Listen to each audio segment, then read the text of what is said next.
मुलाकात नहीं होने दी जा रही है। ऐसी पाबंदी में रखा हुआ है कि मरीज से भी मिलने पर पाबंदी है। मैं संभल जाना चाहता था, मेरे लोग वहाँ परेशानी में है, तकलीफ में है, लेकिन मेरी ये समझ में नहीं आता कि जिला प्रशासन और जिला पुलिस क्या चाहती है, इतनी लंबी पाबंदी क्यों लगाई गई है। लॉ एंड ऑर्डर मेंटेन करना जिन लोगों की जिम्मेदारी है, उन्हीं लोगों ने वहाँ ये हालात बनाए हैं। और सबसे बड़ी और इम्पोर्टेंट बात यह है कि जांच कमेटी जो आई है वो ईमानदाराना जांच कैसे हो सकेगी जबकि उन्हीं लोगों के खिलाफ जांच होनी है जो वहाँ अधिकारी बन के बैठे हुए हैं। तो जब तक उनको वहाँ से हटाया ना जाए, नए पुलिस और नया प्रशासन जब तक वहाँ नहीं आएगा, तब तक कोई भी ईमानदार जांच से हमें कोई उम्मीद नहीं है। हमें यकीन नहीं है कि ईमानदाराना जांच होगी। और ख़ास तौर से मैं यहाँ की जो एमपी हैं समाजवादी पार्टी से ख़ास तौर से और गठबंधन से ख़ास तौर से ये कहना चाहूँगा कि इन लोगों की ये जिम्मेदारी थी कि इन लोगों को जहाँ बॉर्डर पर जाकर बैठना चाहिए था और ये पूछना चाहिए था कि आखिर इतनी लंबी पाबंदी लगाने की क्या जरूरत थी। ऐसे कौन से आपने गुनाह किए हैं जिनको छुपाने के लिए आपको इतना टाइम चाहिए। पुलिस और प्रशासन मिलकर संभल को जलाने का काम किया है, संभल में आग लगाने का काम किया, लेकिन संभल के लोग, मैं पहले भी ये बात कही कि मुबारकबाद के मुस्तहिक हैं कि हिंदू और मुसलमानों ने दोनों ने बहुत संयम से काम लिया और किसी किस्म का ऐसा माहौल नहीं बनने दिया कि संभल का माहौल खराब होता। लेकिन पुलिस ने जानबूझकर, ताकि संभल के जरिए वो पूरे प्रदेश का और पूरे मुल्क का माहौल बिगाड़ सके, इसलिए उन्होंने ये साजिश रची थी। इस साजिश को संभल के लोगों ने नाकाम किया है।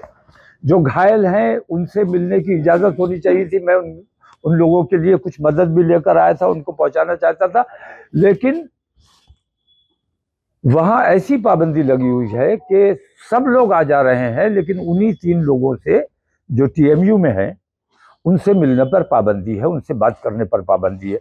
उन पर यह दबाव बनाया जा रहा है कि झूठे आश्वासन कि आप लोगों को छोड़ दिया जाएगा अगर आप हमें 10 नाम अपने और लोगों के बता दो। तो उनसे झूठे बयान दिलवाना, झूठ और बयान बदलवाना। पुलिस की गोली से जो लोग मरे हैं, और बताया यह गया है कि सिर्फ 5 मरे हैं, सच्चाई यह है कि 7 मरे हैं। 7 हमारे लोग शहीद हुए हैं, जिनमें 2 का पोस्टमार्टम भी नहीं होने दिया गया है। नहीं, प्रशासन ने जो कुछ किया है वो सारा का सारा अपराध है, और वो जो कह रहा है वो सारा का सारा झूठ है। जब तक वहां के रास्ते नहीं खोले जाएंगे, वहां जाने नहीं दिया जाएगा। नहीं, हिंसा भड़काने का आरोपी तो वो किसी को भी बना सकते हैं। सांसद वहां मौजूद नहीं थे, ये मेरी जानकारी है। आरोपी मुझे भी बना सकते हैं, किसी को भी बना सकते हैं। आरोपी बनाने में उनका क्या जाता है, जब वो बराह रास्त सीने पर गोली मार सकते हैं, सर में गोली मार सकते हैं, तो वो कुछ भी कर सकते हैं।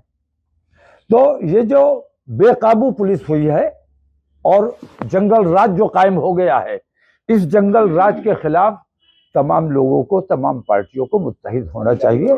PM रिपोर्ट किसने बनवानी है और किसने बदलवानी है, कट्टे किसने दिखाने हैं, छर्रे किसने दिखाने हैं, ये तमाम चीजें तो आप मेरे हाथ में थोड़ी देर के लिए वहां का निजाम दे दो, मैं सारा निजाम बना दूंगा। पुलिस जो कुछ भी कह रही है, प्रशासन जो भी कह रहा है, सरकार जो कह रही है, सरासर झूठ है, सफेद झूठ है।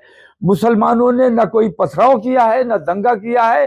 पुलिस ने बराह रास्त और हिंदूवादी संगठनों को अपने साथ लेके गए, ये मुजरिमाना काम किया और धार्मिक उन्मादी नारे लगाते हुए मस्जिद में जूतों समेत घुसने की कोशिश की, पत्थर अपने साथ लेकर गए।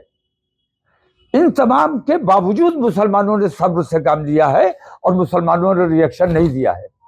अगर सर्वे की वजह से रिएक्शन मुसलमानों ने देना होता तो पहले सर्वे में रिएक्शन दे दिया होता। अगर सर्वे के लिए मुसलमानों ने रिएक्शन दिया होता तो ज्ञानव्यापी के लिए दिया होता, ईदगाह के लिए दिया होता। लेकिन आज तक मुसलमानों ने सरकारी काम में बाधा बनना की कोशिश नहीं की है और कहीं कानून अपने हाथ में लेने की कोशिश नहीं की है। इसीलिए संभल को कैद खाना बनाया हुआ है कि बाहर का कोई आदमी वहां नहीं जा सकता, किसी को जाने की इजाजत नहीं, ताकि सच्चाई बाहर आ सके।